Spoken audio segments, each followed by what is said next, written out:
Hello बच्चों, स्वागत है आप सभी का कुसुम संस्कृत एकेडमी चैनल पर। तो बच्चों, हमने जो अपना कारक प्रकरण शुरू किया था एसटेट टीजीटी पीजीटी संस्कृत में टॉपिक वाइज सिलेबस में जो हमारा कारक प्रकरण शुरू किया था उसमें हमारी प्रथम और द्वितीय विभक्ति जो है हो चुकी हैं। और आज की कक्षा में हम जो है तृतीय विभक्ति करेंगे, करण कारक। ठीक है, करण कारक, इसमें हम जो है इम्पोर्टेंट सूत्र करेंगे एग्ज़ाम ओरिएंटेड, जो एग्ज़ाम में पूछे जाते हैं। फालतू आपको कुछ भी नहीं कराया जाएगा। ठीक है, सिर्फ एग्ज़ाम ओरिएंटेड ही कराया जाएगा। तो आप जो है वीडियो में बने रहिए लास्ट तक। ठीक है, और इन कक्षाओं से जो है आपको बहुत ज़्यादा बेनिफिट होगा, तो आप जुड़े रहिए और देखते रहिए। तो चलो शुरू करते हैं। ठीक है, कारक प्रकरण तृतीया विभक्ति करण कारक। ठीक है, इसमें हमारा सूत्र जो है साधकतम करणम सूत्र है और इसकी वृत्ति है क्रिया सिद्धौ प्रकृष्ट उपकारकम करण संज्ञम स्यात्, यानी कि क्रिया की सिद्धि में, क्रिया सिद्धौ, क्रिया की सिद्धि में प्रकृष्ट उपकारम, प्रकृष्ट होता है जो सबसे अधिक उपकारक होता है, जो सबसे अधिक सहायक होता है, उसकी करण संज्ञम स्यात्, उसकी क्या होती है, उसकी करण संज्ञा होती है। ठीक है, उसकी करण संज्ञा होती है। इसके उदाहरण देख लीजिए, जैसे स कलमेन लिखती, कि वह कलम से लिखता है, यानी कि लिखने में। ठीक है, जो लिखना जो हमारा क्रम है उसमें जो हम लिखते हैं, लिखना जो क्रिया है उसमें सबसे अधिक सहायक क्या है, सबसे अधिक सहायक है कलम। ठीक है, कलम जो है हमारा क्रम है और कलम में यहाँ पे क्या हो जाएगी, तृतीया हो जाएगी। ठीक है, तृतीय विभक्ति, यानी कि जो लिखने में, जो क्रिया में सबसे अधिक सहायक होता है उसमें तृतीय विभक्ति होती है। स कलमेन लिखती, तो यहाँ पर लिखने की क्रिया में कलम जो है सबसे प्रधान साधन है, यानी कि सबसे अधिक उपकारक है, सबसे अधिक सहायक है, इसलिए कलम में क्या हो जाएगी, हमारी तृतीय विभक्ति हो जाएगी। अगला सूत्र है हमारा कर्तृकरणयोस् तृतीया। ठीक है, अन अभिहिते कर्तृकरणे च तृतीय स्यात्। अन अभिहित क्या होता है, यानी कि अनुक्त होता है, जो उक्त न हो वो होता है हमारा अनुक्त, और उसे बोलते हैं अन अभिहित। यानी कि अनुक्त कर्ता में कौन सी हो जाएगी, अनुक्त कर्ता में हमारी तृतीया होती है। ठीक है, उक्त, ये आप ध्यान रखिएगा बिल्कुल, जो उक्त कर्ता होता है उक्त कर्ता में हमारी प्रथमा होती है और उक्त क्रम में हमारी, उक्त कर्ता और क्रम, ठीक है, दोनों में हमारी प्रथमा विभक्ति होती है। ठीक है, और अनुक्त कर्ता में तृतीय विभक्ति होती है और अनुक्त क्रम में द्वितीय विभक्ति होती है। ठीक है, तो ये ध्यान रखिएगा कि अनुक्त कर्ता और क्रम, ठीक है, अनुक्त कर्ता में और, ठीक है, कर्तृकरणयोस् तृतीया, यानी कि अनुक्त अन अभिहित कर्तृकरणे च तृतीय से। अनुक्त कर्ता में भी तृतीय होती है और अनुक्त करण में भी तृतीय होती है और अनुक्त क्रम में द्वितीय होती है। तो यहाँ पे कहा गया है कि अनुक्त कर्ता और करण में तृतीय विभक्ति होती है। कर्मवाच्य और भाववाच्य का कर्ता होता है। ठीक, अनुक्त कर्ता जो होता है वो कर्मवाच्य और भाववाच्य का कर्ता होता है।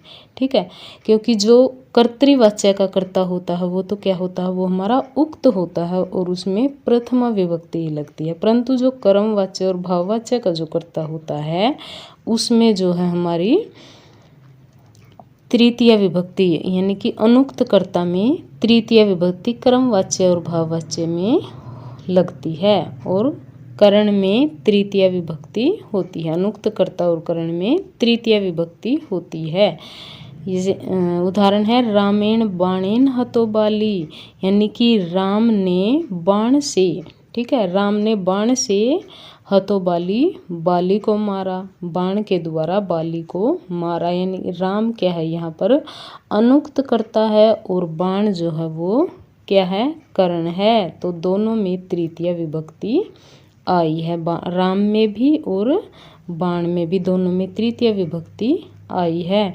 मया पुस्तकम पठ्यते यानी कि मेरे द्वारा पुस्तक पढ़ी जाती है। तो यहाँ पर मया में क्या आई है हमारी तृतीया विभक्ति आई है, यानी कि यहाँ पर कर्ता क्या है अनुक्त कर्ता है और अनुक्त कर्ता में कौन सी होती है तृतीया विभक्ति होती है। पुस्तकम पठ्यते पुस्तक पढ़ी जाती है, पुस्तक में कौन सी हो जाएगी यहाँ पर प्रथमा विभक्ति, यानी कि कर्मवाच्य का है। ठीक है, तो पुस्तकम में प्रथमा है और मया कर्ता में कौन सी है यहाँ पर तृतीया विभक्ति है।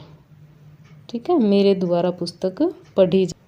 अगला सूत्र है हमारा सहयुक्ते अप्रधाने। सहयुक्ते यानी कि सहयुक्त में यानी कि सह के योग में, सह अर्थयुक्तोर अप्रधाने तृतीया स्यात्, यानी कि सह का अर्थ होता है साथ और इसके पर्यायवाची जो शब्द होते हैं सह अर्थ यानी कि सह के अर्थ वाले जो शब्द होते हैं, ठीक है, साकम सार्धम और समम। ठीक है, इनका अर्थ भी क्या होता है, इनका अर्थ भी होता है सह यानी कि साथ में। ठीक है, सह साकम सार्धम और समम इन सभी का अर्थ होता है साथ, और इनके योग में जो है अप्रधान में साथ जाने वाला जो अप्रधान होता है उसमें कौन सी होती है, उसमें हमारी तृतीया होती है। जैसे पुत्रेण सह आगतः पिता, पुत्र के साथ, ठीक है, पुत्र के साथ कौन आता है, पुत्र के साथ पिता। तो यहाँ पर पिता तो क्या है, पिता यहाँ पर प्रधान है और पुत्र यहाँ पर जो है अप्रधान है, तो इसलिए अप्रधान में क्या आ जाएगी, अप्रधान में हमारी तृतीया विभक्ति हो जाएगी। पुत्रेण सह, सह के योग में, ठीक है, ये उपपद विभक्ति हो जाएगी, यानी कि सह सार्धम साकम समम इनके योग में जो अप्रधान होता है उसमें कौन सी होती है, उसमें तृतीया विभक्ति लगती है। सह के योग में यहाँ पर पुत्र अप्रधान है तो पुत्र में तृतीया विभक्ति लगी है, पुत्रेण सह आगतः पिता। अगला सूत्र है हमारा ये नांग विकार है, बहुत ही इंपॉर्टेंट सूत्र है। येन अंग विकार है, येन अंग विकार है, यानी कि येन अंगेन विकृतेन अंगिनो विकारो लक्ष्यते तत् तृतीया स्यात्, यानी कि जिस विकृत, येन अंगेन जिस अंग से, विकृतेन अंगिनो जिस विकृत अंग से, ठीक है, विकृत होता है मतलब जो अंग टूटा फूटा हो, जिसमें विकार हो, ठीक है, जो अंग पूर्ण न हो, टूटा फूटा हो, विकृत हो, जिस विकृत अंग के द्वारा शरीर वाले अंगी का विकार दिखाई दे। ठीक है, यानी कि जिस अंग के द्वारा विकार युक्त जिस अंग के द्वारा जो है व्यक्ति का विकार दिखाई दे उस विकृत अंगवाचक शब्द में तृतीया, ठीक है, उस विकृत जो अंग होता है उसमें तृतीया होती है। इसके उदाहरण हैं स अक्षणा काणा है, यानी कि वह आँख से काना है। ठीक है, वह किससे काना है, आँख से काना है, तो आँख से काना है तो यहाँ पर आँख में जो है हमारी तृतीया हो जाएगी, जो विकृत अंग होता है उसमें तृतीया होती है। तो विकृत अंग कौन सा है, यहाँ पर आँख है, तो स अक्षणा, इसलिए आँख में तृतीया होगी। देवदत्त पादेन खंज है, यानी कि देवदत्त पैर से लंगड़ा है। ठीक है, तो पैर से लंगड़ा है तो यहाँ पर पादेन पैर में तृतीया हो गई। शीर्षणा खलवाट यानी कि सिर से गंजा, तो सिर से है गंजा तो इसलिए यहाँ पर शीर्षणा, सिर में कौन सी हो गई, यहाँ पर तृतीया विभक्ति हो गई। अगला सूत्र है हमारा इत्थम भूत लक्षणे। इत्थम भूत लक्षणे यानी कि कंचित प्रिया प्रकारम प्राप्तस्य लक्षणे तृतीया स्यात्, यानी कि जिस विशेष लक्षण या चिन्ह से किसी व्यक्ति या वस्तु की पहचान, जिस विशेष लक्षण या चिन्ह से किसी व्यक्ति या वस्तु की पहचान होती है उस लक्षणवाचक शब्द में तृतीया विभक्ति होती है। ठीक है, यानी कि वह ऐसा ही इस प्रकार के लक्षित शब्द में कश्चित प्रकारम, ठीक है, कंची, यहाँ पे ये थोड़ा प्रिंटिंग मिस्टेक है, यहाँ पर आएगा कंचित प्रकार, ठीक है, कंची नहीं आएगा, यहाँ पर कंचित आएगा। ठीक है, ये ऐसे कंचित प्रकारम, ठीक है, कंचित प्रकारम प्राप्तस्य लक्षणे तृतीया स्यात्। ठीक है, जब किसी विशेष लक्षण या चिन्ह से किसी व्यक्ति या वस्तु की पहचान होती है किसी लक्षण से, ठीक है, किसी विशेष चिन्ह से, शरीर में कोई ऐसी कोई विशेष चिन्ह होता है, कोई विशेष लक्षण होता है जिससे कि उसकी पहचान होती है, ठीक है, तो वहाँ पर उस लक्षणवाचक शब्द में तृतीया होगी। जैसे स जटा भी तापस है, कि वह जटाओं से तपस्वी है, ठीक है, उसकी जटाएं कैसी हैं, बड़ी बड़ी जटाएं हैं, जटाओं से वह तपस्वी है। कि कह देते कि किसी व्यक्ति की जटाएं इतनी लंबी लंबी है, ऐसा लगता है जैसे ये तो क्या कोई साधु है, कोई महात्मा, इतनी बड़ी बड़ी जटाएं, कोई बाबा है, कह देते ना सर। तो वह जटाओं से तपस्वी, वैसे तपस्वी नहीं है, जटाओं से, जटाएं ऐसी बना रखी हैं उसने कि वह तपस्वी के समान लगता है, तो वह जटाओं से तपस्वी है। तो यहाँ पे जटा भी, जटाओं में जो है तृतीया विभक्ति हो जाएगी। अगला सूत्र है हमारा अपवर्गे तृतीया। अपवर्गे, अपवर्ग क्या होता है, अपवर्ग होता है फल प्राप्ति, ठीक है, यानी कि जिसमें फल की प्राप्ति हो जाती है उसमें तृतीया होती है। अपवर्ग फल प्राप्ति तस्याम धोत्याम काल अध्वन अत्यंत संयोगे तृतीया स्यात्, यानी कि काल अध्वन अत्यंत संयोगे, इसके योग में हमारी कौन सी होती है, हमने पहले पढ़ा है कि काल अध्वन अत्यंत संयोगे, इसके योग में हमारी द्वितीय विभक्ति होती है, परंतु यदि वहाँ पर फल की प्राप्ति हो जाए तो फिर तृतीया होती है। काल और यानी कि मार्गवाची और समयवाची जो शब्द होते हैं, यदि उनमें फल की प्राप्ति हो जाए तो फिर वहाँ पर तृतीया होती है, अन्यथा वहाँ पर द्वितीय ही रहती है। अपवर्ग अर्थात फल की प्राप्ति होने पर समयवाची और मार्गवाची शब्दों में तृतीय विभक्ति होती है। जैसे स मासेन अनुवाको अधितः, कि उसने एक महीने में अध्याय पढ़ लिया, यानी कि उसने एक महीने में अध्याय पढ़ लिया, यानी कि जो इस कार्य पर वो लगा था वो उसने पूर्ण कर लिया, यानी कि यहाँ पर क्या हो रहा है, यहाँ पर फल की प्राप्ति हो रही है। तो उसने एक महीने में अध्याय पढ़ लिया तो यहाँ पर फल की प्राप्ति होती है, इसीलिए मासेन, इस मासेन कालवाची शब्द है, ठीक है, समयवाचक शब्द है, तो यहाँ पर पढ़ना पूरा हुआ और फल मिल गया, तो कालवाची मासेन में यहाँ पर मास में क्या होगी, हमारी जो है तृतीया हो गई। अगर वो ऐसे होता कि उसने महीना भर पढ़ा परंतु उसने अध्याय पूर्ण नहीं किया तो फिर तो वहाँ पर द्वितीया ही लगती, ठीक है, फिर यहाँ पर मासेन की जगह मासम ही लगता। जैसे यदि फल की प्राप्ति न हो तो काल अध्वन अत्यंत संयोग से द्वितीया होगी। जैसे मासम अधितो न आयात, कि महीने भर पढ़ा परंतु समझ नहीं आया, तो यहाँ पर मास में कौन सी होगी, यहाँ पर मास में द्वितीया हो गई, ठीक है। अगला सूत्र है हमारा हेतु। हेतु यानी कि इसकी वृत्ति हेतुवाचिनस तृतीया स्यात्, कि हेतुवाचक, कि कारण हेतु बताने वाले शब्द में तृतीया विभक्ति होती है। जो शब्द हेतु बताता, कारण बताता, उसमें तृतीया विभक्ति होती है। स पुण्येन दृष्टो हरि, पुण्य के कारण हरि के दर्शन हुए। अध्ययनेन वसति, अध्ययन के हेतु रहता है, तो यहाँ पर तृतीया विभक्ति, ठीक है। हेतु ये तृतीया विभक्ति का सूत्र है, और ठीक है, ये तृतीया विभक्ति का सूत्र है। और एक सूत्र होता हमारा षष्ठी हेतु प्रयोगे, ठीक है, एक सूत्र ये होता हमारा षष्ठी हेतु प्रयोगे, ठीक है। हेतु तृतीया विभक्ति का होता है, षष्ठी हेतु प्रयोगे, यानी कि जहाँ पर हेतु शब्द का प्रयोग होता है वहाँ पर कौन सी होती है, वहाँ पर तो षष्ठी होती है, ठीक है। यहाँ पर क्या हो गया, जैसे स पुण्येन दृष्टो हरि, ठीक है, वह पुण्य के कारण हरि के दर्शन हुए, उसे पुण्य के कारण हरि के दर्शन हुए। और अगर अनश्य हेतु वस्ति, हेतु शब्द का प्रयोग आ जाए कि अनश्य अन्न के हेतु से रहता है, तो अनश्य अन्न में कि अन्न के हेतु से रहता है, अन्न के कारण से रहता है, यहाँ पर हेतु शब्द का प्रयोग है, तो अन्न में भी षष्ठी होएगी और हेतु शब्द में भी षष्ठी होएगी, ठीक है। अनश्य हेतु हेतु शब्द में भी षष्ठी और अन्न में भी षष्ठी, और जो हेतु ये है ये तृतीया का उदाहरण है, हमारा तृतीया विभक्ति का सूत्र है। और यहाँ पर जो है पुण्येन दृष्टोहरि, यानी कि यहाँ पर जो कारण होता है, ठीक है, पुण्य के कारण, उस कारण में जो है तृतीया विभक्ति लगती है।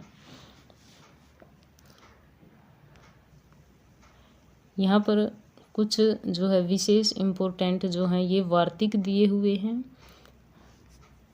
इनको आप ध्यान से करिएगा क्योंकि यहाँ से भी क्वेश्चन बनते हैं। जैसे प्रकृति व्यादिभ्य उपसंख्यानम, ठीक है, यानी कि प्रकृति, प्रकृति क्या होती है, प्रकृति होती है स्वभाव, स्वभाव आदि शब्दों में भी तृतीया विभक्ति होती है। जैसे प्रकृत्या चारु, यानी कि स्वभाव से सुंदर, ठीक है, प्रकृत्या चारु यानी कि स्वभाव से सुंदर, तो इसलिए यहाँ पर प्रकृत्या चारु, इसमें प्रकृत्या में, प्रकृति में कौन सी हो जाएगी, हमारी तृतीया विभक्ति हो जाएगी।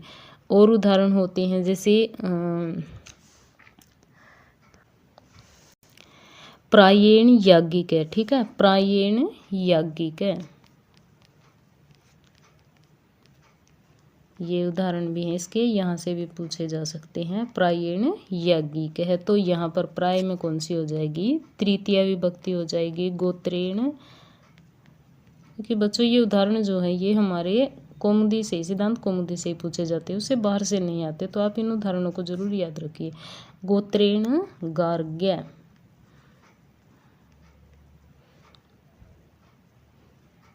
ठीक है, तो इस प्रकार से ये उदाहरण आप ध्यान रखिए। विषमेण इति, ये भी होता है एक, विषमेण, विषमेण इति, तो विषमेण क्या हो जाएगी, इसमें हमारी तृतीया हो जाएगी। फिर अगला है हमारा पृथक विना नानाभि तृतीया अन्यतरस्याम, यानी कि पृथक विना और नाना, ठीक है, पृथक विना और नाना इन शब्दों के योग में तृतीया जो होती है वो विकल्प से होती है, ठीक है, जो तृतीया विभक्ति होती है हमारी पृथक नाना विना इनके योग में जो है तृतीया विकल्प से होती है, अन्यथा द्वितीय और पंचमी विभक्ति ही होती हैं, ठीक है। पृथक विना नाना इनके योग में जो है द्वितीय होती है, पंचमी होती है, और जो तृतीया भी विकल्प से होती है,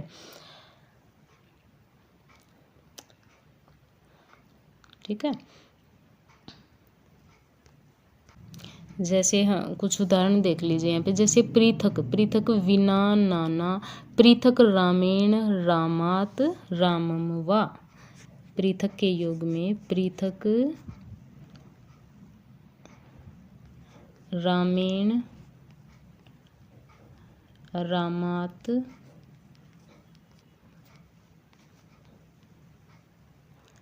रामम वा, ठीक है।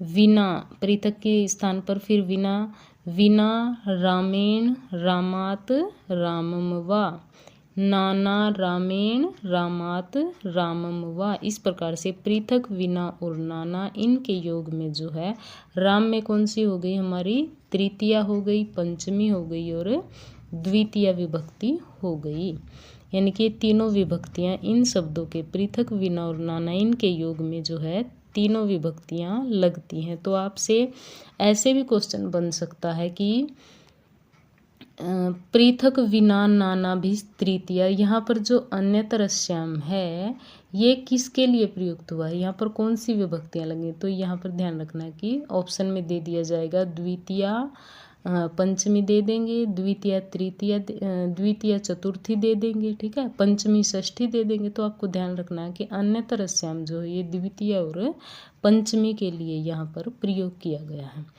अगला है हमारा अलम वस, ठीक है, अलम के योग में बस निषेध, कि अलम शब्द जो है ये बस और निषेध के लिए प्रयुक्त हुआ है, तो अलम के योग में तृतीय विभक्ति होती है अलम विवादेन, कि झगड़ा मत करो, निषेधवाचक हो गया ना कि बंद करो मत करो, कि झगड़ा मत करो, अलम विवादेन, अलम हसीतेन, हंसो मत, ठीक है। तो इस प्रकार से अलम जो है वो यहाँ पर तृतीया में प्रयुक्त हुआ है। तो इनको भी आप ज़रूर से ज़रूर याद रखिए। तो बच्चों आपको क्या समझ में आया? आप रिप्लाई ज़रूर किया करो बच्चों, फीडबैक ज़रूर दिया करो अपना, ठीक है। आपको बहुत ही इम्पोर्टेंट जो है क्लासेस जो है प्रोवाइड करवाई जा रही है बिल्कुल फ्री में, ठीक है। तो इनका आप लाभ उठाइए, अपने नोट्स बनाइए और अपनी स्टडी को कंटिन्यू रखिए। धन्यवाद।